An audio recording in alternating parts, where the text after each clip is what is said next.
बिस्मिल्लाहिर्रहमानिर्रहीम। अस्सलाम वालेकुम। Welcome to all my dear student in database system. Database system में जैसे कि हम स्ट्रक्चर्ड क्वेरी लैंग्वेज के बारे में पढ़ रहे हैं और इसकी इम्प्लीमेंटेशन भी हम साथ साथ सीख रहे हैं कि किस तरह से हम कमांड्स को स्ट्रक्चर्ड क्वेरी लैंग्वेज में यूज़ कर सकते हैं। इन प्रीवियस लेक्चर्स डेटाबेस को क्रिएट करना, टेबल को क्रिएट करना, टेबल को इंसर्ट करना, टेबल में डाटा को इंसर्ट करना एंड उसके साथ साथ टेबल्स को शो करना, उसकी इंफॉर्मेशन देखना कि उसमें कौन कौन से एट्रीब्यूट एग्जिस्ट करते हैं। और लास्ट ट्यूटोरियल में ये भी सीखा कि ऑल्टर कमांड का यूज़ हम किस तरह से कर सकते हैं। ऑल्टर कमांड के थ्रू हम एट्रीब्यूट को एक रिलेशन में किस तरह से ऐड कर सकते हैं और किस तरह से ड्रॉप कर सकते हैं। अब आज के इस ट्यूटोरियल में हम ये सीखेंगे कि किस तरह से हम ओवरऑल टेबल को, लाइक एक टेबल आपने क्रिएट किया हुआ है और वो आपके लिए यूज़फुल नहीं है और उस टेबल को आप डेटाबेस में से रिमूव करना चाहते हैं, तो किस तरह से आप उस टेबल को डेटाबेस में से रिमूव करेंगे, इसके बारे में हमने पढ़ना है और इसकी इम्प्लीमेंटेशन भी करनी है।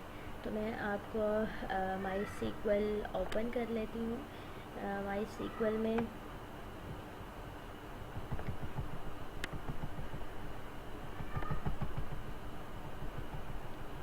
माई सीक्वल में सबसे पहले तो मैं ये देखूँगी कि मेरे पास डेटाबेसेस कौन कौन से हैं। आपने प्रीवियस इसकी प्रैक्टिस की होगी। उसके लिए हम सिंपल शो डेटाबेस की कमांड को यूज़ करते हैं। शो डेटाबेसेस सेमीकोलन और मेरे पास ये डेटाबेसेस आ गई। जैसा कि आपको पता है कि प्रीवियस ट्यूटोरियल में भी हमने कॉलेज की डेटाबेस को यूज़ किया, तो यहाँ भी हम सिंपल लिखेंगे use college semicolon. Okay, database stage. अब मैं ये देखना चाह रही हूँ कि मेरे पास ऑलरेडी कितने टेबल जो हैं वो डेटाबेस में एग्जिस्ट करते हैं, तो उसके लिए मैं लिखूँगी शो टेबल्स एंड सेमीकोलन और यहाँ पर मेरे पास टेबल आ गए एडमिशन एंड स्टूडेंट। ठीक है, अब मैं यहाँ पर एक न्यू टेबल क्रिएट करना चाह रही हूँ। ठीक है, क्रिएट टेबल। टेबल नेम मैं रख देती हूँ अपडेट्स। ठीक है, मेरा टेबल का नेम है अपडेट एंड ओपन ब्रैकेट। इसमें सिंपल मैं एट्रीब्यूट ले लेती हूँ ID int comma name varchar 20 comma address varchar 30। ये मैंने रैंडमली लिए हैं। आप इस तरह के डिफरेंट नंबर ऑफ़ एट्रीब्यूट्स जो हैं वो यूज़ कर सकते हैं। जैसे कि आपको पता है कि जो हमारा लास्ट वन एट्रीब्यूट होगा उसके लास्ट में हम कॉमा इंसर्ट नहीं करेंगे। Just press enter, close bracket and put semicolon and press enter. Okay जी, क्यूरी ओके है और 0 रो इफेक्टिव। अब मैं ये टेबल जो मैंने क्रिएट किया है उसको मैं देखना चाह रही हूँ। तो लाइक के जो मैंने एट्रीब्यूट एक रिलेशन में ऐड किए हैं, क्या वो ऐड हुए हैं, तो उसके लिए सिंपल मैं लिखूँगी डिस्क्राइब। नेक्स्ट मैं लिखूँगी टेबल का नेम और टेबल नेम क्या है अपडेट्स। ठीक है, पुट सेमीकोलन एंड ये मेरे पास एट्रीब्यूट आ गए जो कि मैंने क्रिएट की है, like ID name and address int varchar int varchar size 20 and 30 same as size 20 and 30।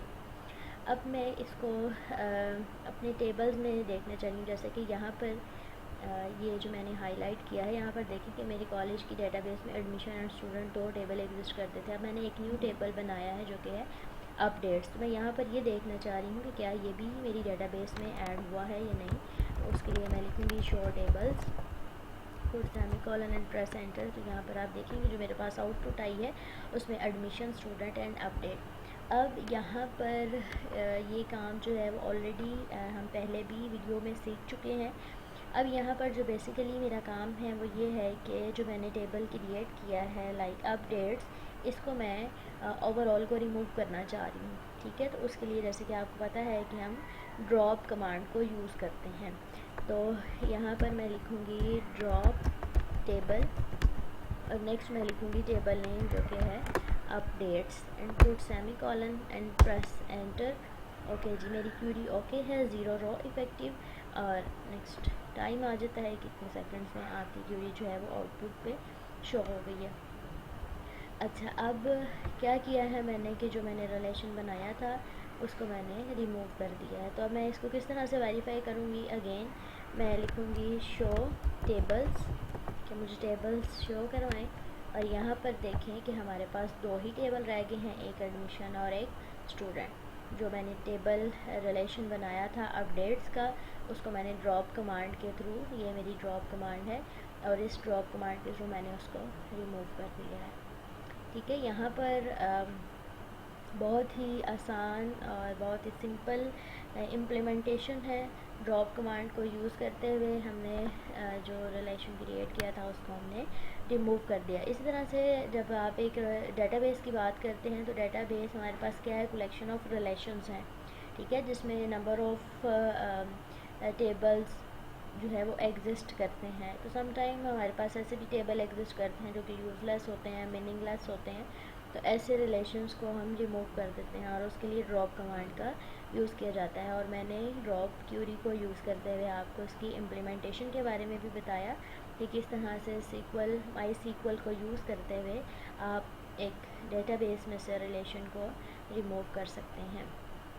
I hope कि आपको इसकी समझ आ गई होगी, आपने इसको अंडरस्टैंड किया होगा कि किस तरह से हम ड्रॉप कमांड का यूज़ कर सकते हैं। आप खुद भी इस क्यूरी को इम्प्लीमेंट करें, उसके आउटपुट को देखें, वेरीफाई करें, एंड होप फॉर बेस्ट। इंशाल्लाह नेक्स्ट वीडियो में मैं दोबारा से आपके पास आऊँगी और दोबारा से हम कुछ न्यू क्यूरी के बारे में, कुछ न्यू कमांड्स के बारे में जो है वो सीखेंगे। ठीक है, तब तक के लिए अल्लाह हाफ़िज़, थैंक यू वेरी मच।